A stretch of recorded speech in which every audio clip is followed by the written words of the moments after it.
Make a spoon, I suppose you can laminate some wood together and make a blank, but that's not what this is about. If you go too close to the outside, you can't put that wood back. So if you have a little bit thicker of a rim, you can always shave it down. And so now that's what we have, okay? And the goal is to take all that out. Now I know it looks kind of lopsided and all that. We're gonna fix all that because this is essentially sculpting with wood. All right. What I like to do is take my X-Acto and just follow my pencil line around and cut those top fibers. Be real careful with this, you don't want to cut it yourself. And don't push too hard because your blade will follow the grain. So whenever you're going with the grain and crossing over from long grain to short grain, make sure that you don't have too much pressure or your knife will just take off running in a different direction than you want it to. I'll show you this one first. This is the store-bought crook knife. And I just go up to the border and be very careful that your thumb isn't right here or you're going to slip and cut the tip of your thumb off. So make sure you're really careful, and if you feel more comfortable, put this thing in a clamp or a vise or something and hold it. But and you just scoop across the grain and start digging it out.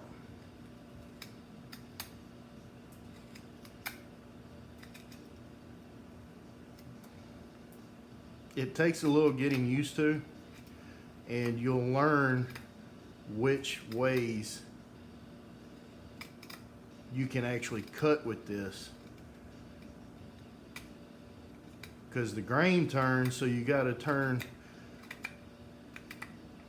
the blade different ways to get that. If it's not cutting right, just move it around.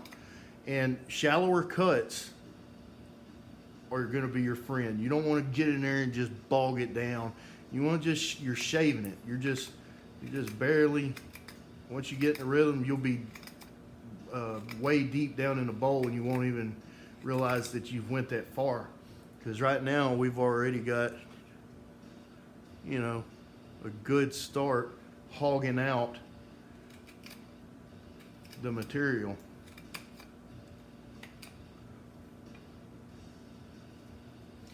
And I'm just going to go around and get as much of this material out with this steeper one.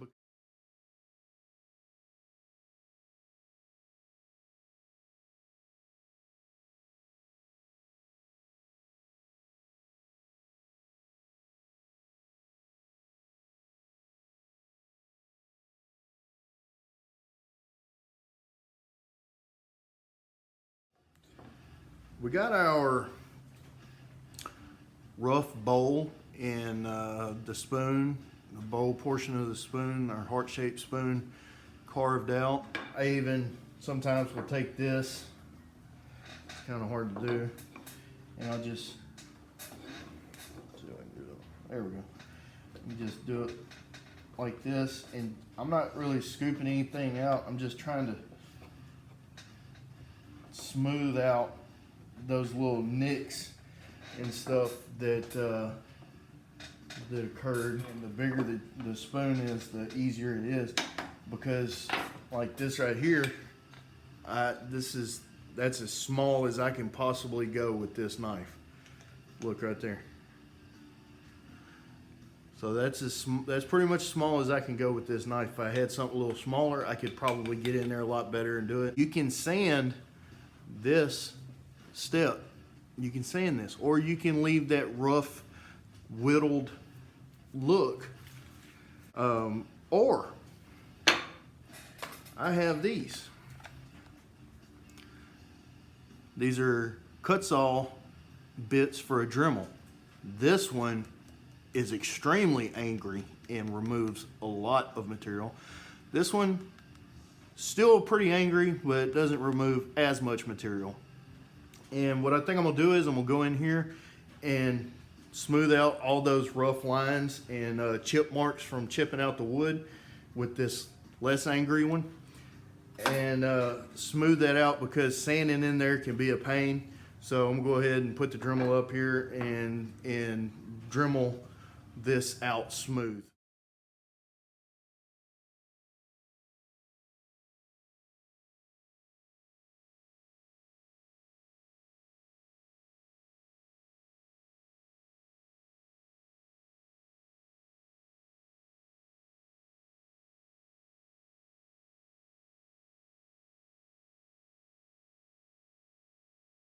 A few thoughts on using this cut-saw burr to scoop to refine the inside of the bowl of the spoon.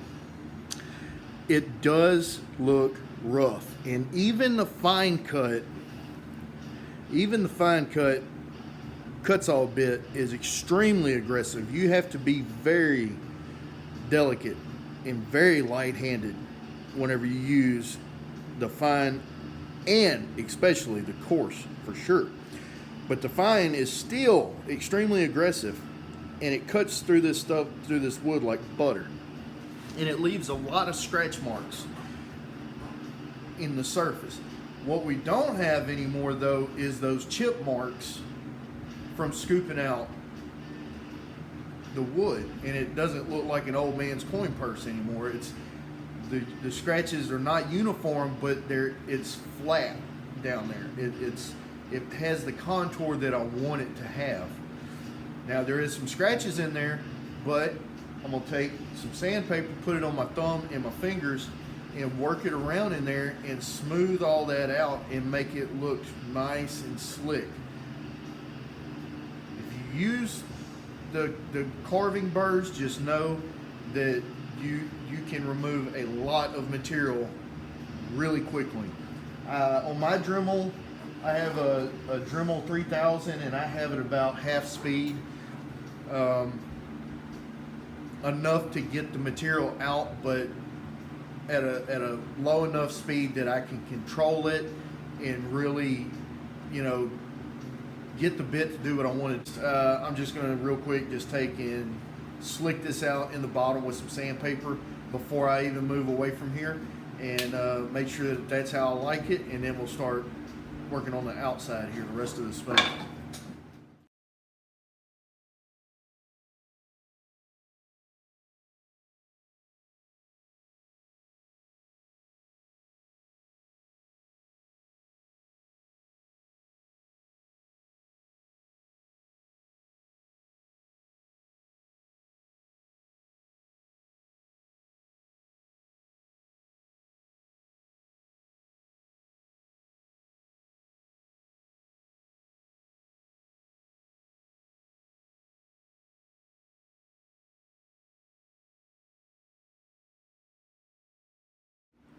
It is possible to get this thing perfect whenever you look down in there. Just keep in mind that whenever you're doing the inside of the bowls of these spoons, that any nicks that you put in there, you're gonna have to account for them later whenever you go to sanding this. And I got it really slick with I roughed it out with some 80, and then I come back with some 180, I guess that is, and just smoothed it out, and it's really velvety smooth in there. You can feel the imperfections, and you can even see some of the gouge marks, and you can keep sanding this as much as you want, but I don't want it to look like a CNC machine made it or something, or some kind of robot. I want it to look like I made it with these.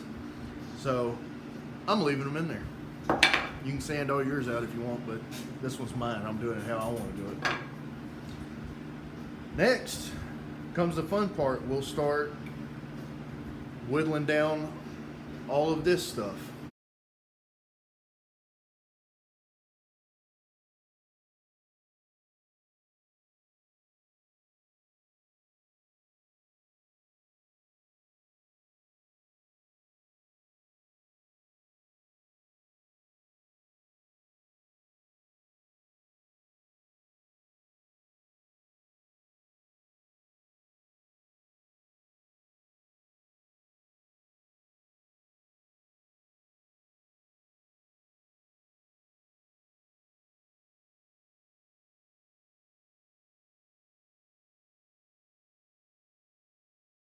And now that I just remembered I have a spindle sander, I'm gonna put it on the spindle sander and make these longer lines more smooth. I'm gonna pull it against the spindle and smooth these lines out.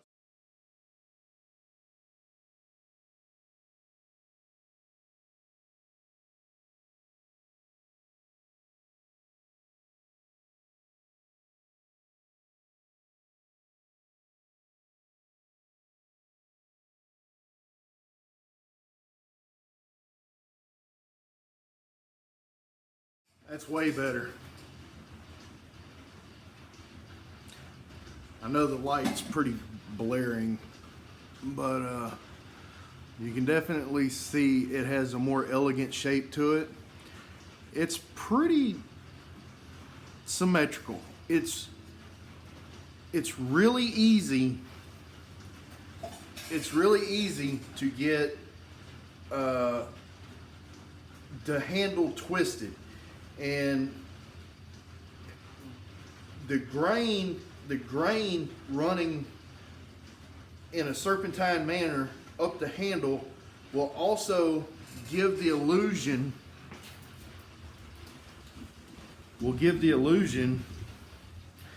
that that it has a twist in it. Now, this thing isn't perfectly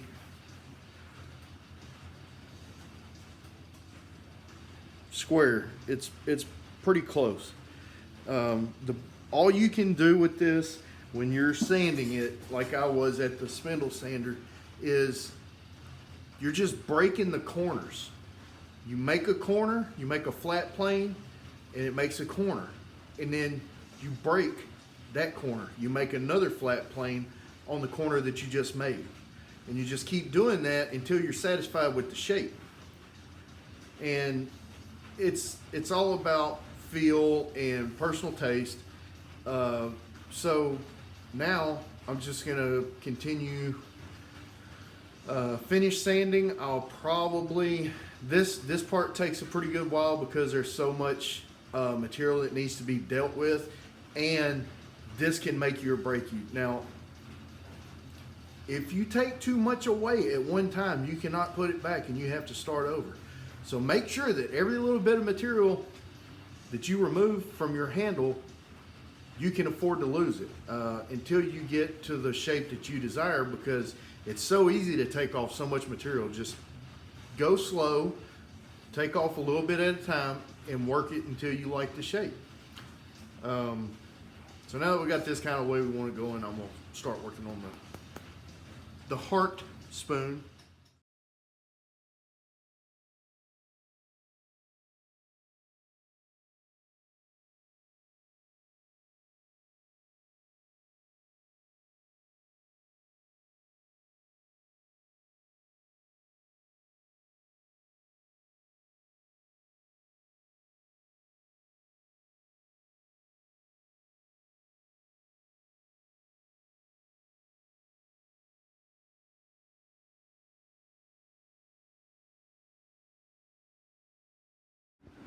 The grain does some really weird stuff with the these carving burrs, and so there's these deep spots where there was this harder yellow grain hit, and so I'm gonna come back in with the sanding drum and plane all this stuff out.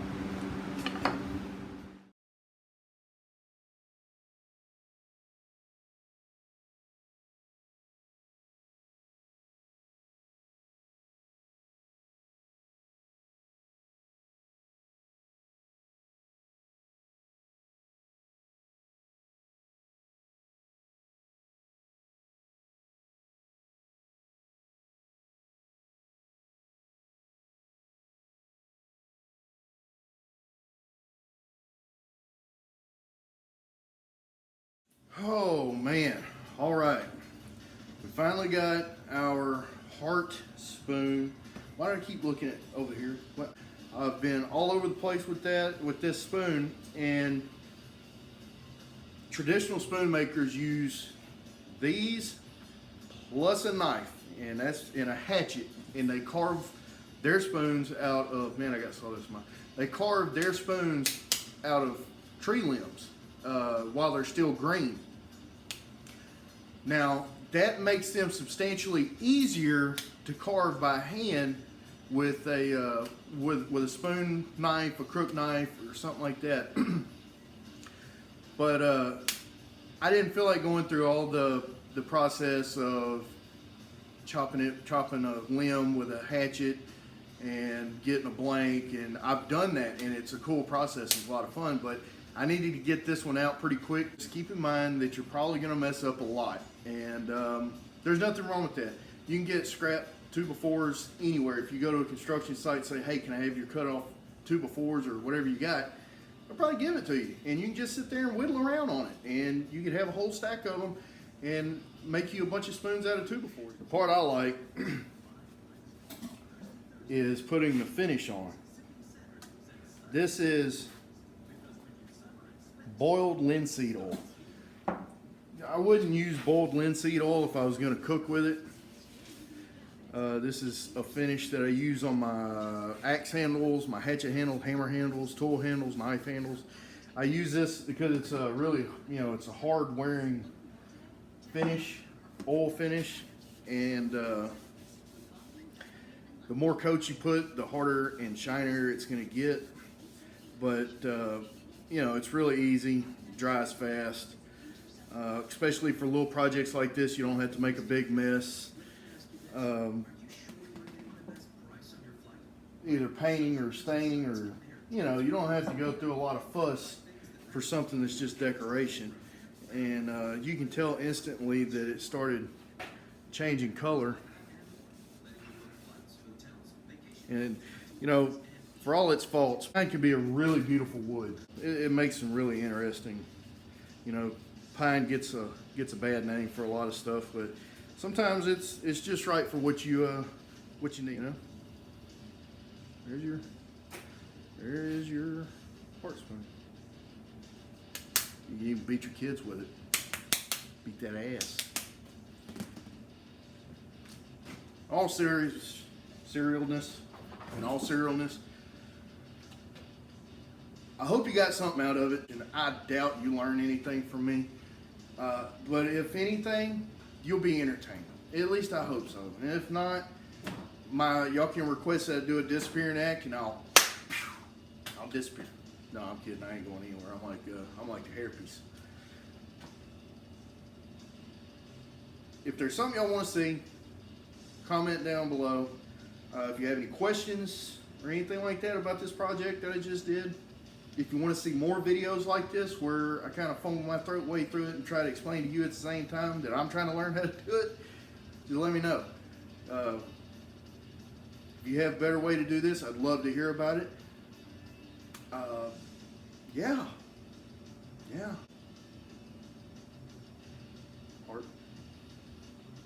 Heart, spoon. Wait. Like, subscribe, comment, share. This has been another Fake It or Make It video. Y'all come back now.